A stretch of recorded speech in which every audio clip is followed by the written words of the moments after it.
Oh, shoot. Mhm.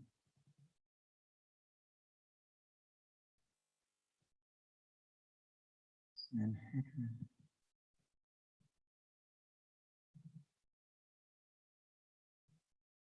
Oh, no.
Ah,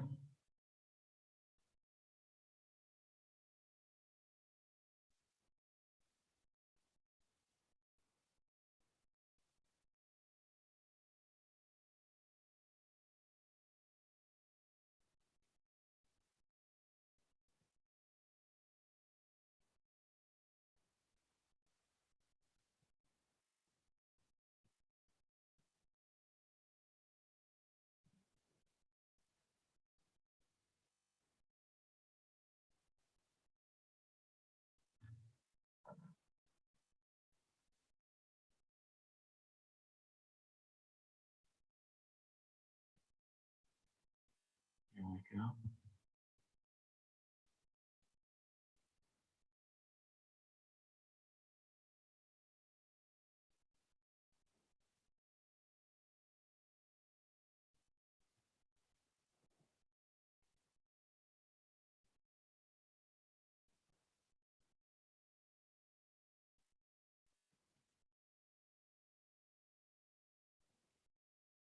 There we go. Good. Hi, how are you?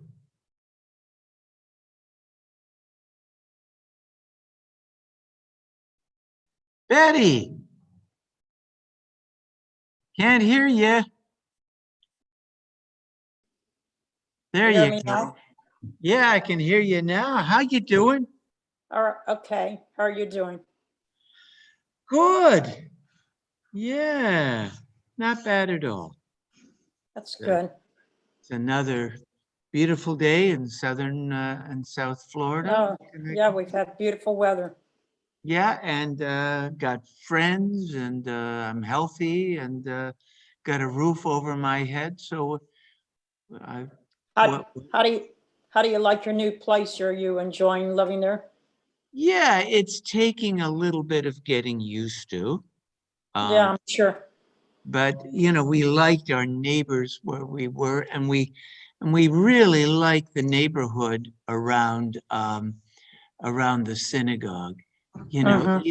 East Hollywood is it's a fun area, and and I for 16 years I walked to the temple every Friday night, and now I Right, have to drive, and everybody else has to drive, so you know right.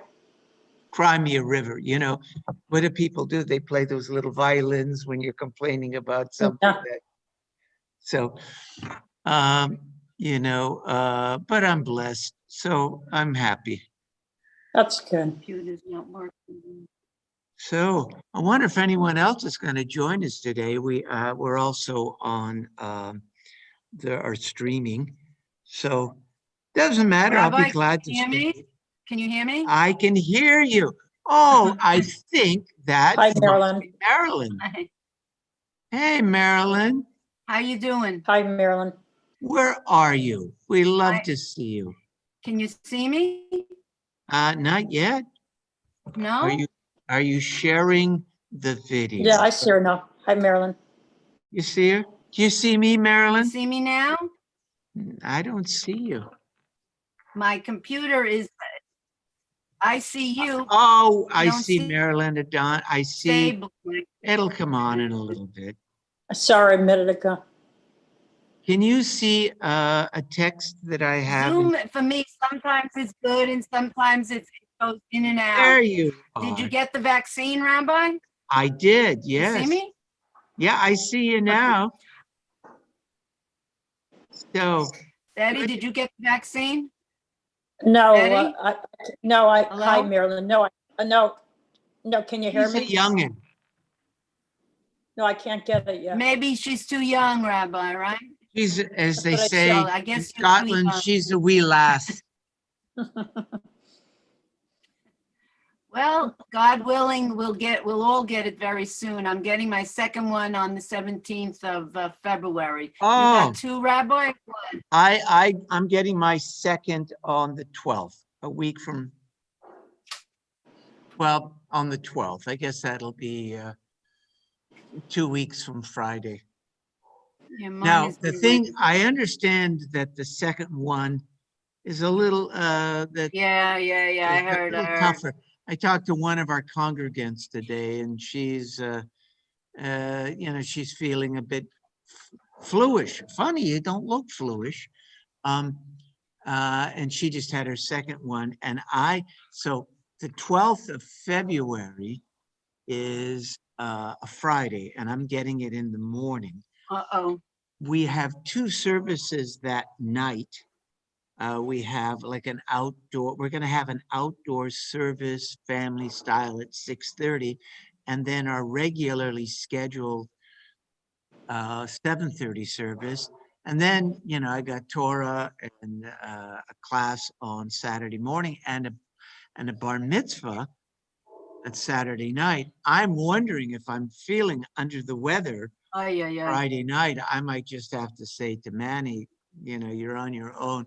Barbara is going to be, doing a lot in the earlier service anyway. So Will the let's get 7:30 service be Zoom or outside like the well, other one? well, it's going to be both. The one outside will not be Zoom, but the regular 7:30 service will be Zoom. We'll Okay. have two services because we're going to set out chairs 6 feet apart outside, just like we did on Hanukkah. On Hanukkah, we had about 50 cars. I don't know how many Wow. people that was. and we managed to do it pretty safely. So for those who feel comfortable coming out and on Friday night in, outside in the parking lot, we'll do that. But a lot of people are just not comfortable doing that, and they shouldn't, quite frankly. So That's the we're 12th, not, right? we're not gonna, 12th. we're not, we're not gonna forget them. We're going to do our regular I'll still Friday be night. zooming. I'll still be zooming. Good. So can you see a text? But it's a little small. Can we Yeah, I make see Okay, it I'm big? gonna blow it up a little bit. This is one of the most interesting texts in the Talmud, and it's taken from the Bible, okay? And you remember what I've said, the Bible, the Torah, kind of lays out general concepts, and it was up to the rabbis later on in the oral tradition, quote unquote, the Talmud, to figure out how do you actually do these mitzvot? How do you put into practice these general concepts? Well, My sound is dying. okay, so here we go. Let's say the blessing, Baruch atah Adonai Eloheinu melech haolam asher kiddushanu b'mitzvotav v'tzivanu la'asok b'divrei Torah. So what we're looking at today is something called Peah. And there's a tractate in the Talmud called Peah. Peah means corner. It means My corner. Zoom is dying. Oh, maybe you need to plug it in. Maybe your battery's a bit weak. So Peah, you know the earlocks, that Payas. Hasidic Payas. Jews wear. They're called payas, and that literally means the corner, because it talked about the corner of your beard you weren't supposed to shave. See, I have small payas. I just have little sideburns here. So it means corners of your means corners. So did we say the bracha? Baruch atah Adonai Eloheinu melech Yeah, haolam we asher did. kiddushanu b'mitzvotav v'tzivanu la'asok b'divrei Torah. In Leviticus 19:19, we read, when you reap the harvest of your land, you shall not wholly reap the corner of your field. You shall leave them, that is the corners of your field, for the poor and for the stranger. And so this is a way that in the Torah, the commandment was really no more than it really didn't get into how you're supposed to do this. It just said, leave the corner of your field unharvested for the poor person, for the stranger that might be in your midst. What questions would arise from this vague commandment? What questions? Now, you're a Jewish farmer. You want to obey the Torah. The Torah just says, leave the corners of your field unharvested, so people can come and just take what they wanted, poor people in need. What questions would arise? Now, you're about to do this. You're a good Jew. You want to obey this commandment from the Torah. What comes to your mind?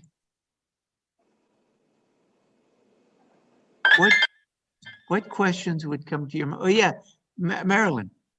Well, I think we've discussed it, or I've discussed this with maybe in the other class. The bottom line is your corner could be different from somebody else's corner. There are no dimensions that are mentioned. There you somebody go. could have, that's what I remember. That didn't give you any requirement. So it depends on the person whose land it is. My corner is bigger than yours. Exactly. What if I have a whole acre An acre is 140 something thousand square feet. You know, an acre, I know, I can't remember, it's 146, 144,000 square feet. Okay, that's an acre. What if I leave 2 inches? 2 inches. What if I'm a real stingy person and I leave 2 inches of on each of my 4 corners of my field? That's not going to leave very much corn or beans or wheat for somebody, right? Right. Now, I could argue, hey, I've obeyed the Torah. I've done what the Torah tells me to do. But, you know, I think we would say, yeah, come on, you know, that you're being a real stingy person. On the other hand, what if I'm an overly, and can you be an overly generous person? I think you can be, you know, everything in moderation. What if I move those corners so far up that they're almost to the middle of my field and I'm giving away half of my crop? Now, I might be rich enough that doesn't matter, but most farmers weren't that rich. If I'm overly generous, I could end up being poor myself. And certainly the Torah doesn't want me to be poor, you know, doesn't want me to be poor. So what do we have here? You know, what's a reasonable amount? So I don't know if you can read it, but I will read it for you and you can follow along. Peah, corners left for the poor, should not be less than 1/60th of one's harvest. So right away, it's saying at least 1/60th, 60, of my crop. That would be what? That would be not less than 1/60th. That would be a little over 2%, something like that. What would 1/60th be? You might be better in math than I am. 1/60th of 100 would be, well, let's see, that would be less than 1%, I guess. 1/60th of would be less than 1. Okay. So at least 1/60th. Okay. Although they have said that no measure is prescribed for Peah, and the rabbis and the Mishnah are saying, well, even though it doesn't specify, we are specifying at least 1/60th. It should ever accord with the size of the field and the number of poor and the yield of the harvest. So what are the rabbis throwing into the mix here? It should never be less than 1/60th. But what other considerations? Let me read this again, and you tell me what you think. It should be in accordance with the size of the field, the number of poor, and the yield of the field. So let's Depends go on through the size. That each person's land has a different dimension and what they are growing. the size of the field. Yield. It could yield. What if I have a very bad crop this year? Okay, and I got to feed myself and my family. Regardless of how bad my crop is, I got to leave a 60th. But what if, you know, there a lot of locusts came and ate a lot of my crop? Or what if there was a drought? I got to leave at least a 60th. Now, but what if I had an incredible crop? What if the yield on my cornfield was just so great? You know, I'm sort of, there is a hint here that I should do a little more, right? Right. Right? Things have been great, you know, and what if what if I live in an affluent town and quite frankly, there just aren't too many poor people? I should still leave a 60th because there may be some poor person I don't know of. There may be a stranger just passing through, but what if I,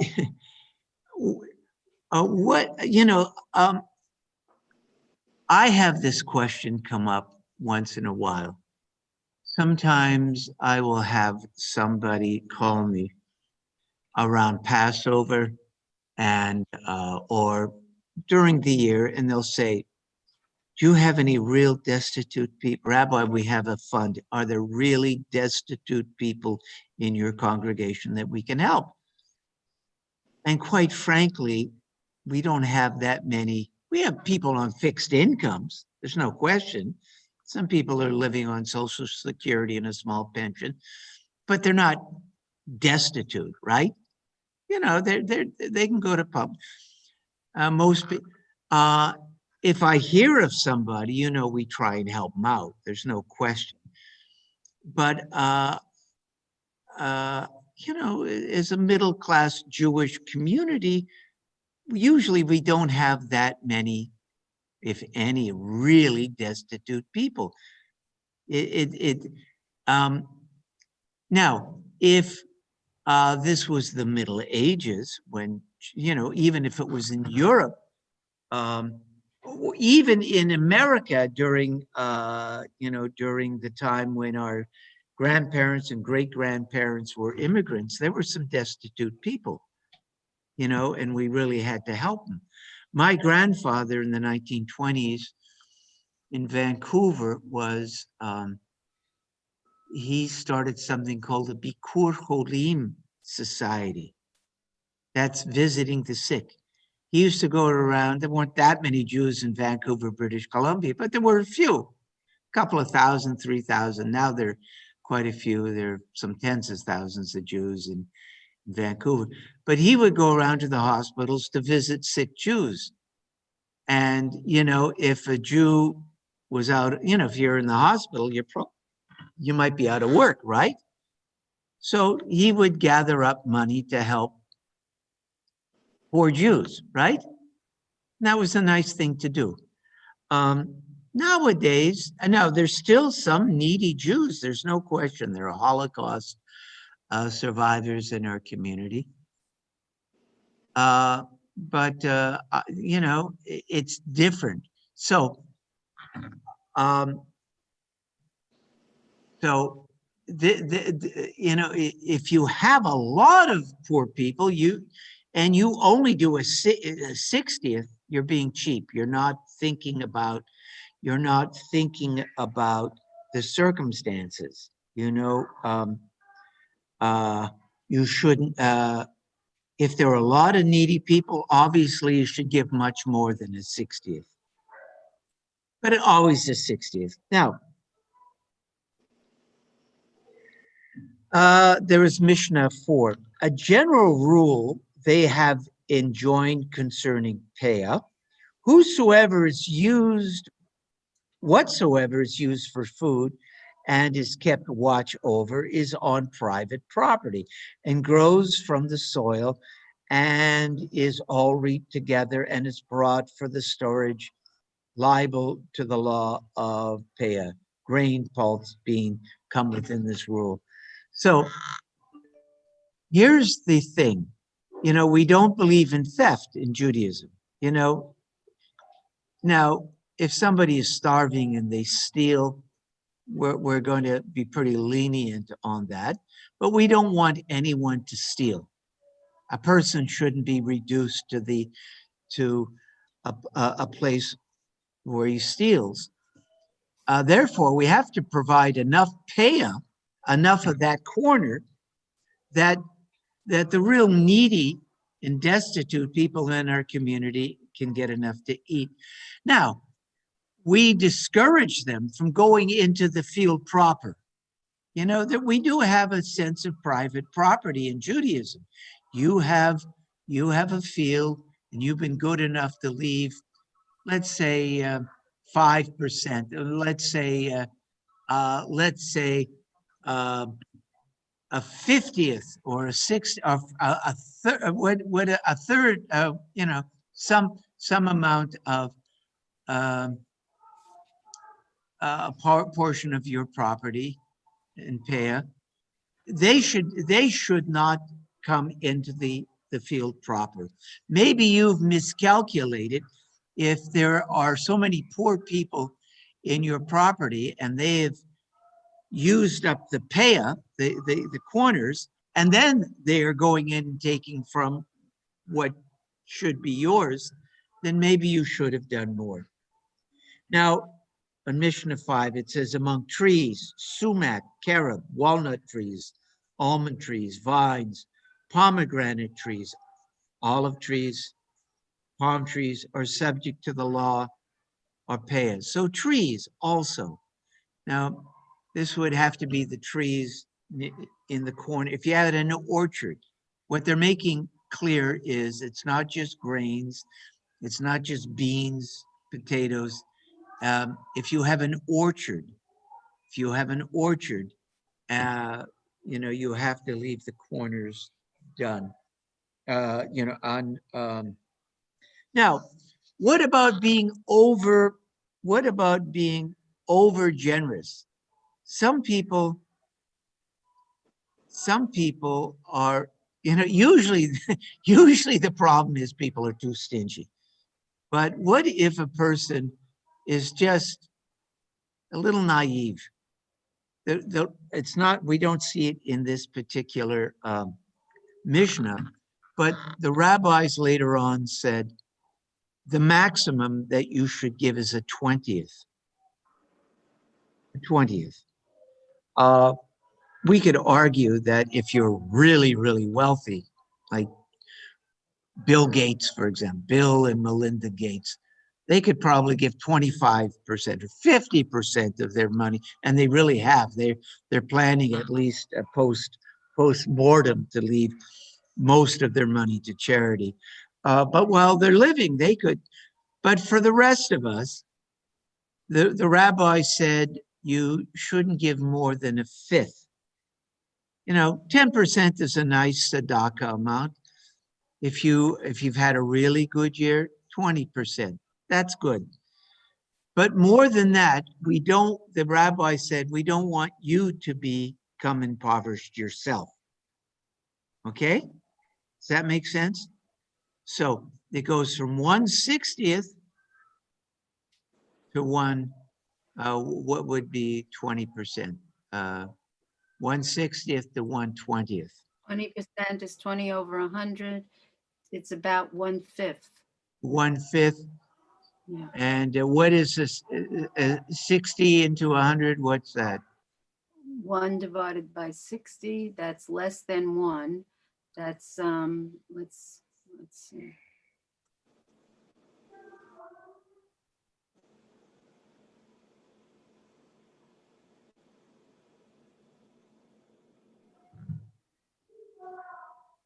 You have you know, on your phone, Yeah, you have, calculate.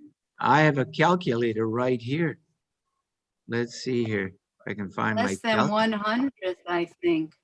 It's less than 100th. less, that would be less than 1%. Yeah, Yeah, yeah. Let's see. 100 divided by 60 equals, yeah, it's 1.66. So 1.7. If you round it up, it's less than 2%. Now there were other requirements for tzedakah. This was just one. But I think we would all say a person who only gives 1.5% to charity, you know, is probably could do a little better than that. So let's just look at the whole idea of Paya to begin with. You know, in Maimonides, had 8 levels of charity. You remember the 8 levels of charity by Maimonides? Betty, did you ever hear of them? Yeah, but I don't remember them at the moment. I didn't memorize them either. Okay, this is what Maimonides said. He said there are 8 degrees in the giving of charity. This is the lowest, okay? He says to give grudgingly, reluctantly, or with regret. That's the lowest. At least you're giving, but you're kind of you're sort of crying as you're giving the money, and you're not giving very much. You're giving the 1/60th. Right. To give less than one should, but with grace. It's a little higher. To give what one should, but only after being asked. You know, there's a certain humiliation on the part of someone destitute when they have to ask another person. You know, I have this, I'm not saying I'm not an, I cannot say that I'm never judgmental. Sometimes I am, but I check it. I check my, you know, when I see somebody begging for money, Yeah. I go, you know, I think all of those things. Why don't you get a job? You don't look so handicapped to me. You're probably on drugs. You're going to drink it away. And then part of me goes, I try and remember this, you know, to give without being asked. Why is that? If somebody is so broken in spirit, there's a certain humiliation about having to ask a stranger for money. I go, this is a broken person. They could be an alcoholic. They could be a drug addict. I don't know. They may have made some bad decisions in their life. I don't know. Maybe they've just fallen off. I don't know. Maybe they've been ill. But whatever it is, it's sort of humiliating for them to have to, and I always try and give a couple of bucks. And so to give without being asked, I think, is understanding there's a certain sensitivity to the person in need. To give, the next one is to give before being asked. To give without knowing who will receive it, but the recipient knows the identity of the giver. So I'm giving, I don't know who's going to get it, but somebody's going to say, oh, you know, he gave it to you. You know, I as the giver, my motives are pretty good in as much as I can't ask a person for a favor that I've helped out. Now, but the problem with that is that person knows me. That person might feel indebted to me, and they shouldn't. You remember the word for charity in Hebrew is tzedakah, which means justice. God has blessed me. If I have an extra few dollars that I can help other people with, I shouldn't, you know, give it and then expect this guy to do something for me, right? Because everything I own, I've only been lent for as long as I'm alive, right? We're all renters. You might think you own your condo, your house. You know what? You're just a renter because somebody else will own it someday, right? One way or another. Hopefully we all live a long time.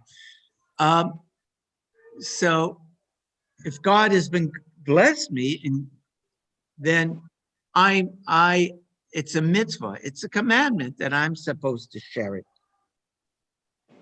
To give without making known one's identity, that's good. Or to give that neither giver nor receiver knows the identity of the other. That's a very high, that is the second highest. So you give to Federation, right? You give to some charity.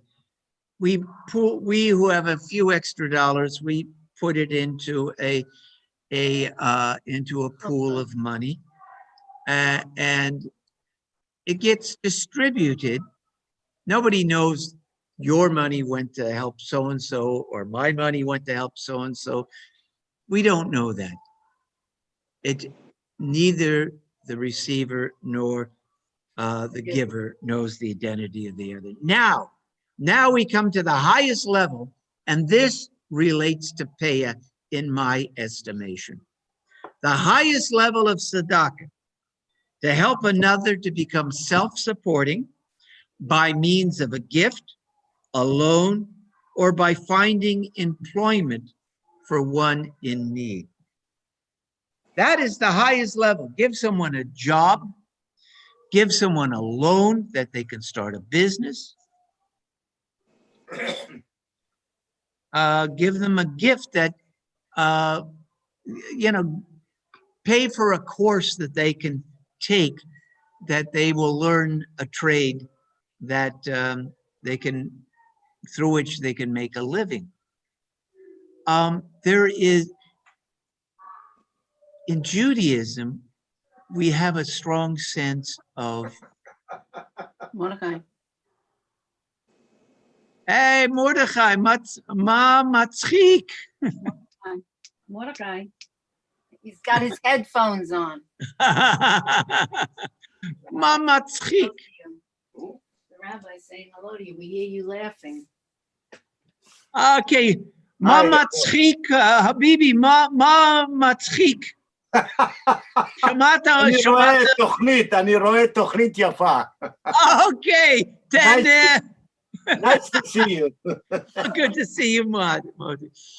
Okay, so, if you look at the commandment to keep Shabbat, I always point this out to people. It's not, if I say, what's Shabbat about? It's not working on the Sabbath, right? You tell me that, right, Betty? You would say that. Right.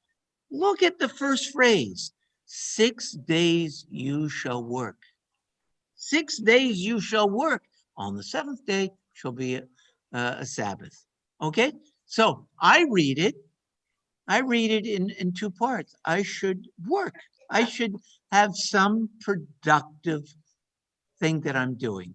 Now, work can be in a lot of ways. It could be helping to look after an aged parent. It can be doing volunteers, things in your community. You don't have to always get a paycheck to be working, but you should be doing something, right? Be productive, but on the seventh day, rest. There is a dignity, and I would say to work, there's a dignity, and we should all have some meaningful activity in our life, right? And so here Maimonides is saying, let somebody do a little work, get them, make some work. What happens with Peah? Think about it, Peah. The corners, getting back to the corners. I could, I'm a generous person. I'm a charitable person. So I bag all of my grain, right? And of course, I'm keeping most of it for myself and my family, but I have a few extra bags of grain, and I've cut the grain down. I have done all the work. And I put it into sacks, and I'm going to walk to town, and I'm going to give it to a poor person. Okay, what's wrong with that? What's wrong with that? That's good. That's a good thing, yeah. But why would I? What is the idea of Peah? Why is the idea of Peah even a better idea? Because the person is working. They're doing it. That's it. The person has got to come and work a little bit, right? Right. Yeah. You always feel better when you've earned it, right? Isn't that, you come and the person has got to, now listen, the person is in a wheelchair. Of course, you're going to just drop them off something, right? Of course. But an able-bodied person, you want to give a little dignity to the person, right? You want to say, you know what? You're a productive human being. Come and harvest it yourself. And another thing, you know, when you give something to somebody who is in need, it's not with equals, right? It's I have, you don't have, I'm giving to you, right? Maybe the person asked for help. Maybe I just noticed the person needed help. And it's good that I help the person either way. But that face-to-face contact could be humiliating to the person in need, right? You know,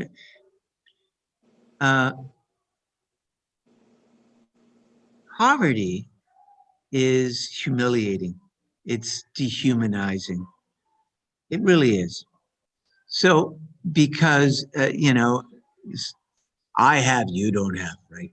So here you have the peya, the corners of the field.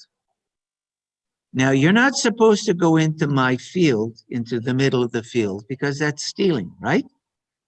But in our Jewish society, we've set it up that the corners of the field at harvest time is for anybody who needs. You could come in the middle of the night, harvest whatever's growing there, the beans or the corn or the wheat.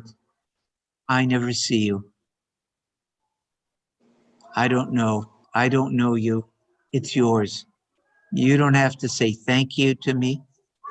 You don't have to ask me permission. You just come, do a little work, you harvest it, it's yours.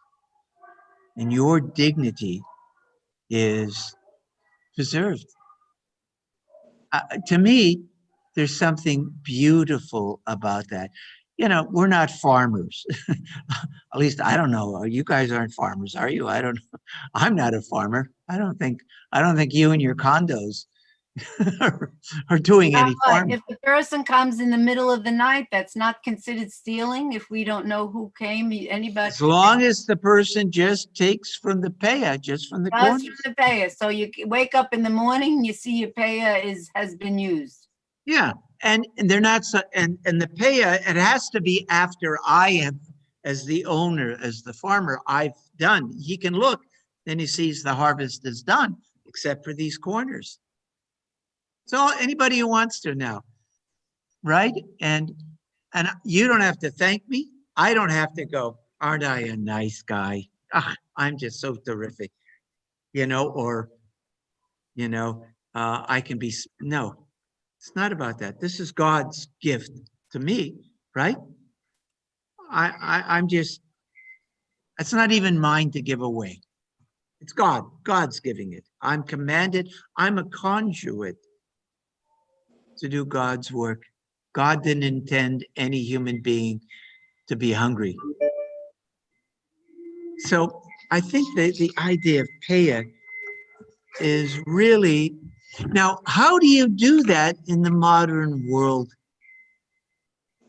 How do you do that in our world? What do you have any ideas? How do you take the spirit of peya, since none of us are farmers, how do we take those principles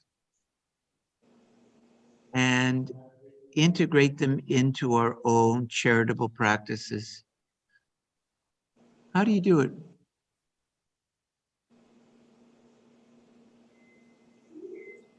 You would give a certain percentage of your income of how much money you have, what you can afford and what you can't afford. You don't give too much and you don't give too little. You That's just have right. to be honest with yourself because nobody's coming and counting your money.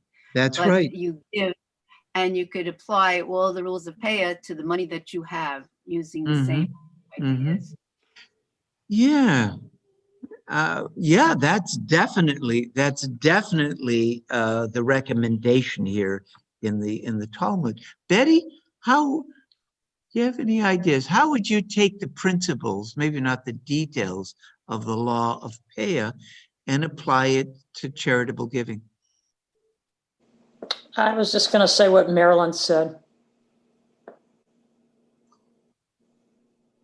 You know, those boys who sell chocolate bars at the intersections, right? Right. Mhm. They charge you $2. They go, it's for their football team, it's for the whatever. You know, I often buy it. It's a little more than I'd spend in a store. And my thinking is the boys are working. You know what I mean? They're not just begging, they're working. Right? I don't know if I buy into their story, but they're not out there doing crimes. They're not stealing. They're entrepreneurial. Uh, and and even if I don't need the chocolate bar, sometimes I go, I've had enough sweets for the week. I'll just give them a buck or two for the, here's for your football team or whatever it is. I think that in a sense is in keeping with the spirit of Peah. If I can give somebody a job, I have a little warehouse, and I've been thinking about getting the wall painted. I got graffiti on it. I want that graffiti painted over. I was going to hire a professional guy to come and do it. Let me do that. Somebody I know needs a job. And I say, hey, listen, can I give you $15 an hour? Or can I give you $100? Can you just paint that wall for me? Yeah, I really didn't need to have it done today. Yeah, I was thinking about that to me Right. would be within sort of keeping in the spirit of Peah. Definitely. Watching the person's dignity. Hey, you're working. Good. Nice job. Here's your $100. If I can give someone a job, if I can protect their dignity as a human being, and make sure that they can pay for their food for a few days. So I love the law of Peah. To me, it is so Jewish. It's really wisdom, isn't it? Something beautiful about it. Okay. Rabbi, there's Yes. another point, Rabbi. There's another point about people not knowing this rule. Sometimes keep a list. And I Yes. remember I gave him this and blah, blah, blah, And blah. And they're expecting something in return, which Yes. I believe is going absolutely against this rule. But there are, unfortunately, people like that. And I think you know what I Yeah. mean, Betty. Right? Yeah. Yeah. They keep Yeah. track and Yeah. they're expecting, well, when they need something, well, then look, I helped you here. Now you help me. It's give and give back, but this is not what the rule Yeah. means. They're banking it. Yeah. Right. There's a higher truth that it doesn't, everything belongs to God. And again, I'm the steward of it. I have to never impoverish myself. I got to make sure that I'm looked after, but I got a little extra. And in a sense, the higher truth is it didn't come from, I worked hard, but I was a little lucky also. Come on, I was a little lucky, my health and everything. I'm just the steward of it. I need to help others. It comes from God. It doesn't come from me, it comes from God. That's important. Yeah. It is this. Now, you know, Maimonides with his 8 levels understands that not everybody is so spiritually evolved, right? This is something we work toward. We're all a little self-serving, let's face it. You know, but we should strive to rise above that. Time. Ladies, it's so nice to study a little Talmud with you. I have workmen at my house. They're putting in a new alarm system and a door and a door Okay. lock that I can open and close remotely, which is kind of cool. I can be out Oh, of that's town. wonderful. Yeah, so I have to, Door is remote. That's fabulous. yeah, I've had that before. I like it. You know, I have it up in North Carolina. We have a place up there. And, you know, sometimes a workman has got to get in, right? So Right. we, you know, we can clock it in. We'll open, you know, you're there at the door. I'll open the door for you. From You're there. Carolina. That's great. And then you're leaving, I can relock it. Right? That's wonderful. Yeah. So I like it here too. You know, sometimes, you know, somebody needs to get into my house. Could be a friend. You want to pick something up for me and I didn't. With you guys, I would trust you with the key and the alarm system, right? Yeah, you Are guys. you in a condominium or in a little house? A townhouse. It's a townhouse. Oh, townhouse is wonderful. You have upstairs also? No, it's all on one floor. All So, on one you know, floor. Wonderful. let's say you were in my neighborhood and I went, oh yeah, I forgot my laptop or something, and you were passing by. I would, and I, you know, again, I would trust you guys with my alarm system and my key. But I would say, Betty, when you get to the place, give me a call. I would just open it up for you, Wow, turn the that's alarm great. system on. You would grab, I would say it's, you know, it's there on the kitchen table or whatever. You'd leave. I would see that you had left. I would lock the door and turn the alarm system on. And I'm here at the synagogue. It's so nice to be able to do that. You have cameras also? Cameras? Yes. Yeah. We Oh. back up, our lanai backs up onto Emerald Country Club. So, you know, we have people going past, Beautiful. but That's I wonderful. want a camera in that lanai, you know, because it's a little exposed and they got a camera on the front door. We can see, Who's you know, if coming a in? delivery man out. is there, we can Wonderful. see if we can be notified if something weird is going on. But I got to go make sure they're doing the right thing. Okay, they're doing it today? They're installing it? Yes. Good luck. Good luck. Okay. Stay well, Betty. Yeah, Get you your too. shots, and Stay tuned. we have what do you call it? We have Minyan tomorrow at 9, followed by meditation, and of course, Friday night 7:30. See ya. See ya. Okay, bye, Rabbi. Bye, Marilyn. Thank you, Rabbi. Bye-bye, Betty. Bye, Bye-bye. Marilyn.